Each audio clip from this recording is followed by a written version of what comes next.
Welcome back to another episode of Sailing Indiana, where I will be attempting to install some Ramarine equipment. I found the route, but I've upturned basically the whole of the boat in the process. Lauren's going to be back from work in maybe 2 hours, so this all needs to be done, bed put back together, everything shipshape before there's trouble. 2 hours later. How do you feel about the state of the boat, Lauren? No words. Oh mate, I've just poured myself half a pint of wine. I had to finish the bottle.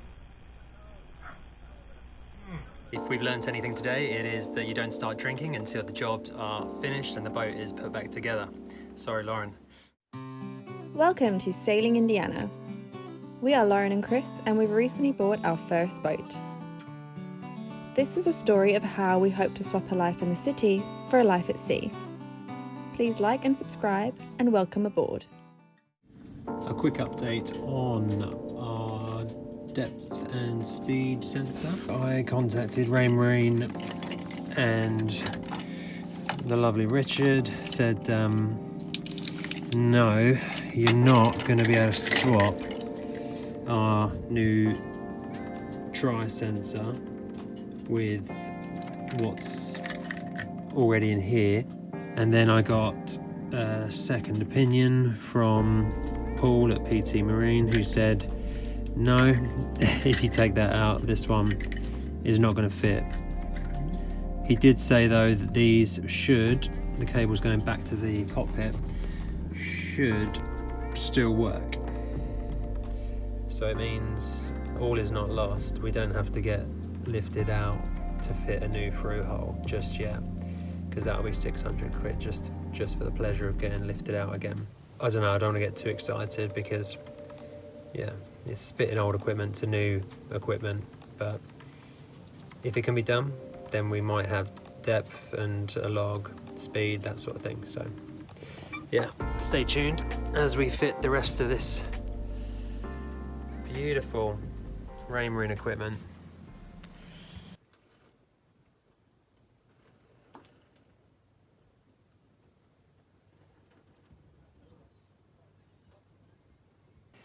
Yeah, so stage one. We've actually spoken to a professional, and we've also spoken to Raymarine and had someone come on board, an approved fitter.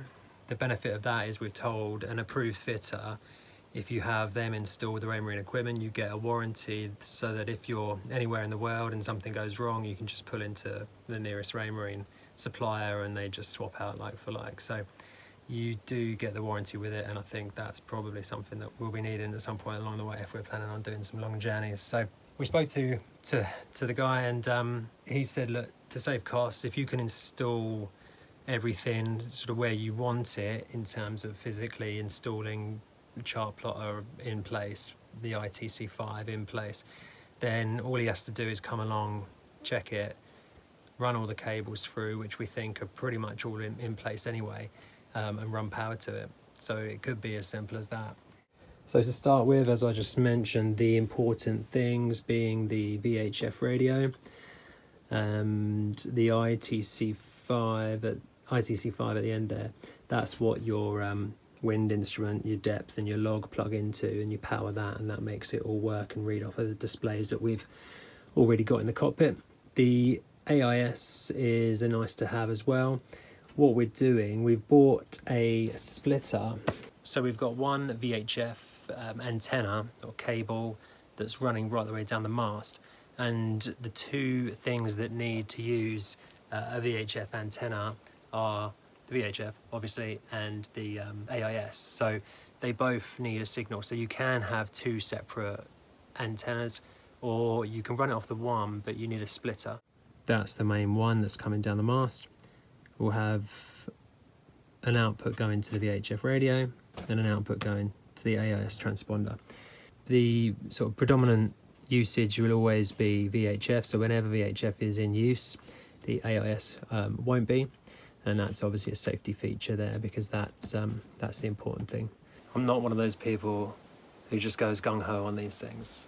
I'm one of those people who sits and spends about an hour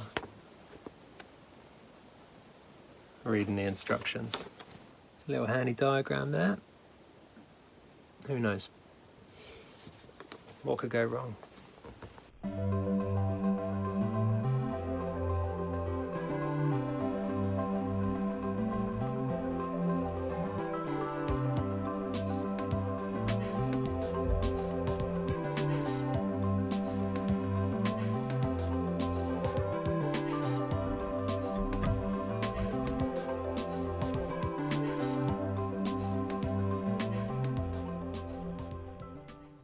We've got the ITC5 out of its box, and this part comes off, and in here is all the fun stuff.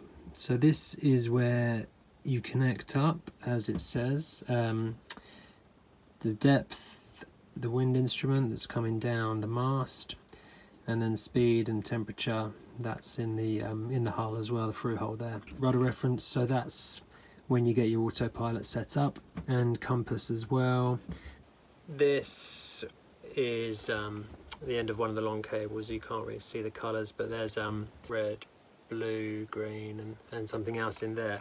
So this is our wind vane, which sits at the top of the mast. So that's coming all the way down the mast and all the way back to the nav desk that's here. Yeah, so you've got wind, and then you have all of your corresponding colours. So you've got red, grey, green, blue and yellow, and in the end of our cable, hopefully you'll, well, it's not going to zoom in, but you'll have the corresponding colours of the cables, and each one of those connects into each one of those. So that's for wind. Because we can't use our new tri-sensor, we're trying to use the old depth and log. There's luckily the old depth and log cables come right back here to the chart table as well. So if we grab the log, which is kind of your speed and things, so you've got brown, red, white and green. So the log is speed here, so you've got brown, red, white, green, and then there's grey as well. There is another cable in there as well, that's just the end here. So yeah, again, that will correspond to that. And depth, same situation. And then this sits within your backbone system. So you have one of these blue cables, which is part of the backbone system. So one of those will just go in there, plug and play, and you have to just make a complete circuit. So you have to complete the circuit with the blue backbone, so it's kind of encapsulated. Think of it like plumbing, where you have water in and water out. If there's a break in the circuit, the water's going to get out, so you just have to bung the ends of whatever's going on. So yeah, so the ITC5 will be part of that. The white middle one can be used as a additional spur, because this can be powered from the whole network if another device on the network has got power.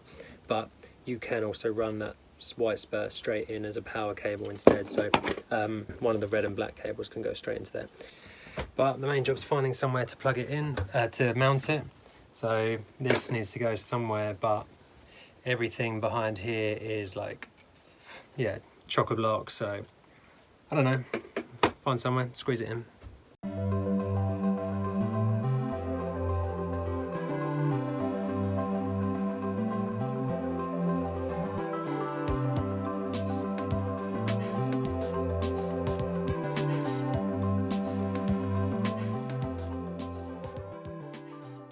Next on the install list is the AIS 650, slightly older model, but it's what came with the boat, so we can't complain.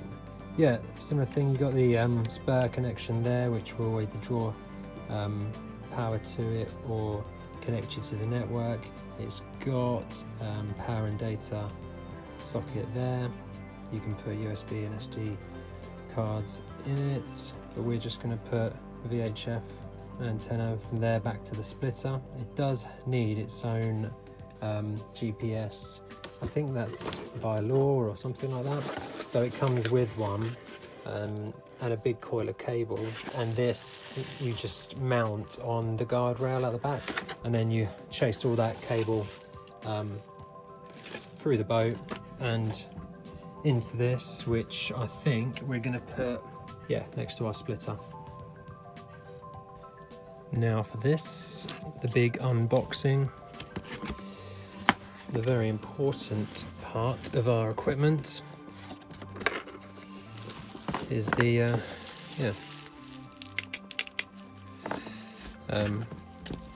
Ray60 VHF Radio. So the big reveal, we take off the nice rubber coating here,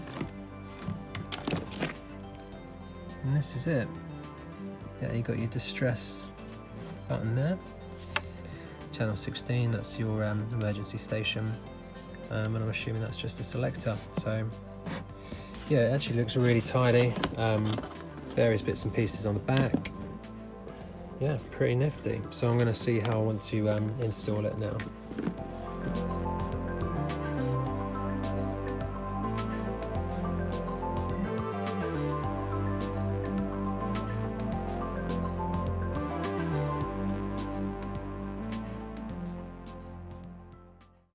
Okay, day 2 of the Raymarine install. I had the electrician Paul from PT Marine come and have a look at the job that I did already, so installing the everything in position, and he said next part of the job is to run, we've got some Raymarine's backbone cables in place already, but we do need some more. So I need to run a blue backbone cable from the nav desk to the stern. There's already one at the stern that is coming back to the nav table, but there needs to be a continuous loop. So at the stern we're going to have the autopilot set up eventually, and we're going to have the chart plotter, but and also the EV Sensor Core. There needs to be a continuous or closed circuit. We need to find a way back and connect everything into one loop. So when it gets back to the nav desk, then that's where we plug in the chart plotter, the AIS and the ITC5, and that will give us our instruments. So we've already got the multifunction displays set up in the cockpit. They will then start working once we get power to the ITC5 and everything's plugged into there. Depth, wind, log, yeah, all of that stuff. And also there is a GPS sensor that needs to go and be mounted onto the guardrail at the back. So Paul dropped off a rail mount with a little fitting that goes through the deck, and now my job is to feed all of the cable somehow from the back through the boat and back to the AIS box. Wish me luck. I found the route, but I've upturned basically the whole of the boat in the process. Lauren's going to be back from work in maybe 2 hours, so this all needs to be done, bed put back together, everything ship shape before there's trouble. So I've found a route which will go from the back here. We're going to follow the blue, going to follow the water, and then we end up down here somewhere, which then goes through the engine bilge or through the engine compartment and finds its way back to the nav desk, and I'll show you that now. So we follow the blue. This is a tour of the state of the boat currently, as I've basically ripped everything apart to get where we need. Bedding, various bits of Raymarine gear, pyjamas. While we're here, surprisingly, we've still got blue stuff in the engine bilge, but that's for another time. The blue comes through here and goes up, but at this point we will then jump across to this cable tie. We'll just do a straight there, and then we'll follow this through the here, this massive round cable, and we'll then come here through there, which is effectively bring us out right here where we need to be. Now the fun begins.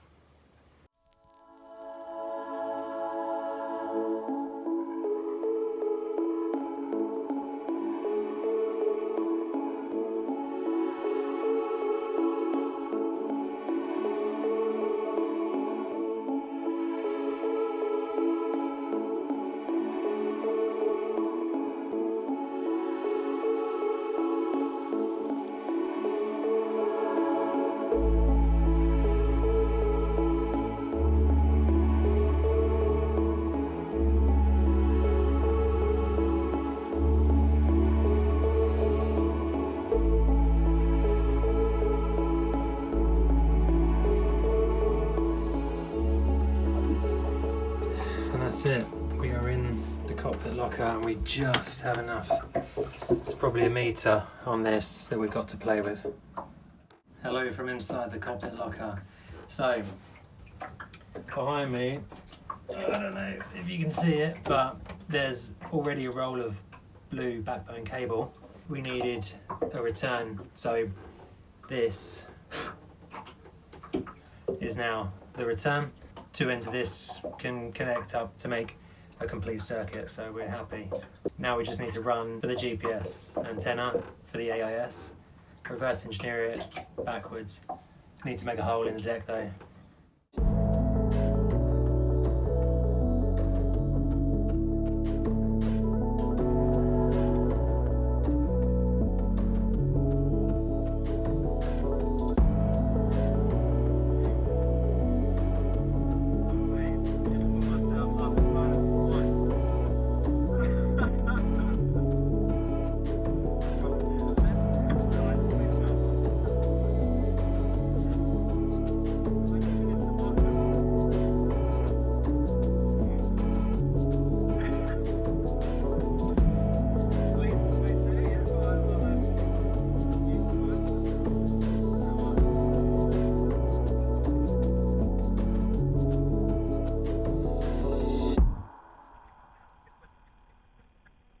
How do you feel about the state of the boat, Lauren?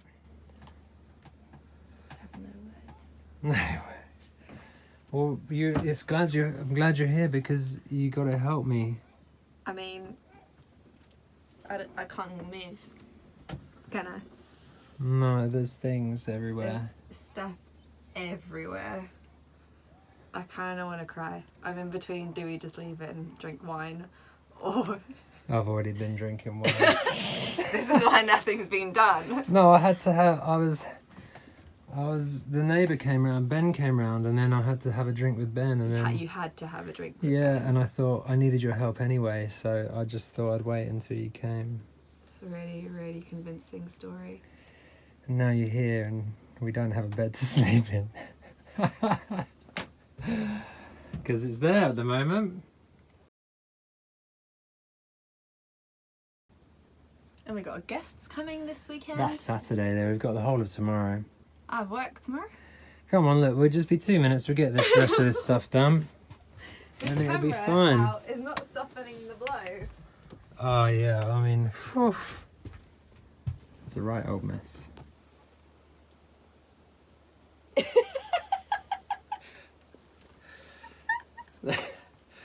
I'm glad that you bought supplies though. This is for Saturday. At least we can get drunk while we work. This is how stuff gets done, like slowly. We need to be sober when we do boat jobs. It's boat life. Help me. So you just go to the very back, Okay. step over everything somehow. All I can see is your butt right now. Get right, yeah, and get your butt over to the other side. That's it. Okay. And see the white cable, so that doesn't pull anymore, Okay. but I need to feed it through to you. Okay. So you're just going to pull it through as I feed it. Okay. Okay? I feel like a little gremlin. Yeah, well, you know, just stay there, don't move.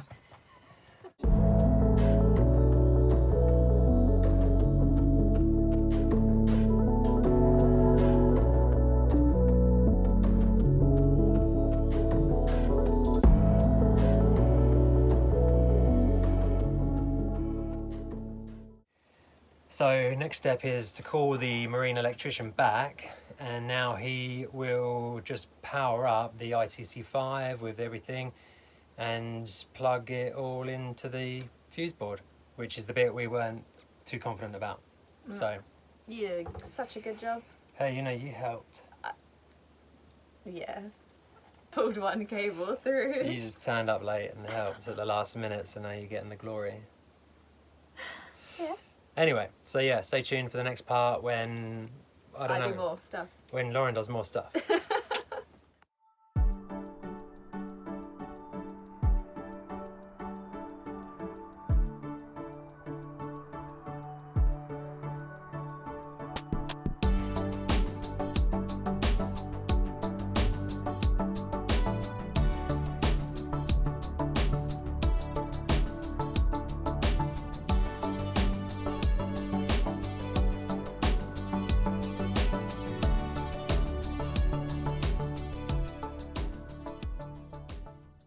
Okay, thank you for watching this far. If we've learnt anything today, it is that you don't start drinking until the jobs are finished and the boat is put back together. Sorry, Lauren. I just thought I'd do a finishing sort of piece to show you everything that's been put together.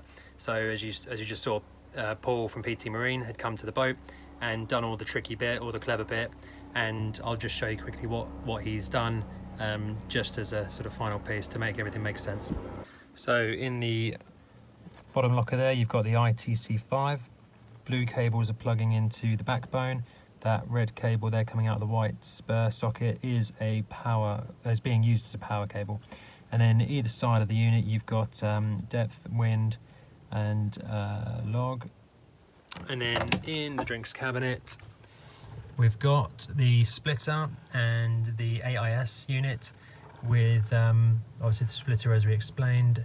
They've each got their own power, and that comes back to the fuse board. I managed to get the VHF set up where it needs to be, but again, Paul came and done all the technical stuff. You can just about make out our little backbone bridge there, and on that you've got 3 spares all going to their individual units. One's the ITC5 and one is the VHF and one is the chart plotter. So we've actually put the chart plotter here for now. We're going to get this mounted on the binnacle when we get something fancy made up to house it. But for now, that will actually enable us to sort of use the AIS and positioning, and it also gives the VHF our position, as there's GPS built in to the unit. And then finally, this is the clever stuff. Obviously, I have no idea what I'm talking about if I start telling you there's a plus up there and a minus down there, but he's found everything that needs to go places and he's joined it up accordingly, and that is as much detail as I can tell you. And what then he's done, he's put the chart plotter on there, the VHF on there, and that at the moment is not the autopilot, but that just feeds all of our instruments that are in the cockpit, so that turns everything on. You can now see that the VHF is working, and also we can power on the chart plotter. Fancy chart plotter with buttons that we don't know what to do with, so yeah, probably won't give you a tutorial of that now. And if you can see, I'm not sure you can, but we have 3 instruments working, and also the VHF speaker works as well. You can set these to have whatever you want on them. At the moment we've got AIS on this one, so there's nautical miles out, and you can see if anything's in the way. We've got 6 meters of depth beneath us, and then we've got, you can see the wind here, apparent wind speed, and we do also have our location, course over ground, and then each one of these can display whatever we want it. So we have a heading now as well, and when we start plugging in waypoints, got our speed there. When we start plugging in waypoints, distance to waypoint will be there, and bearing to waypoint will be there.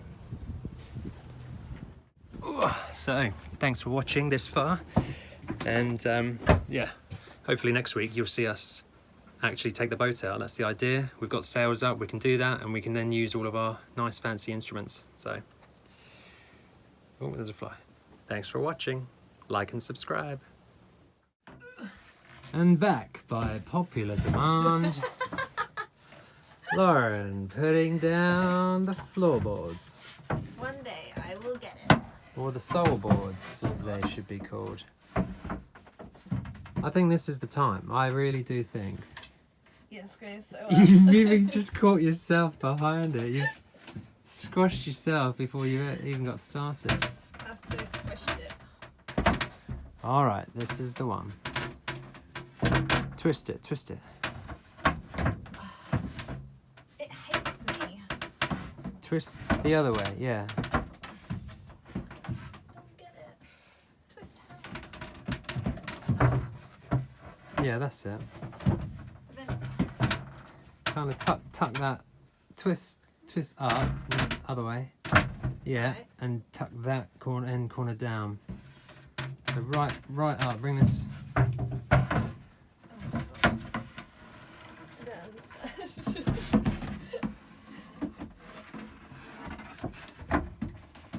Yeah, and then you gotta like pull it up a bit and twist back, and then twist back down. So now aim to get this corner in. Yeah, so come up with your right hand and down with your left.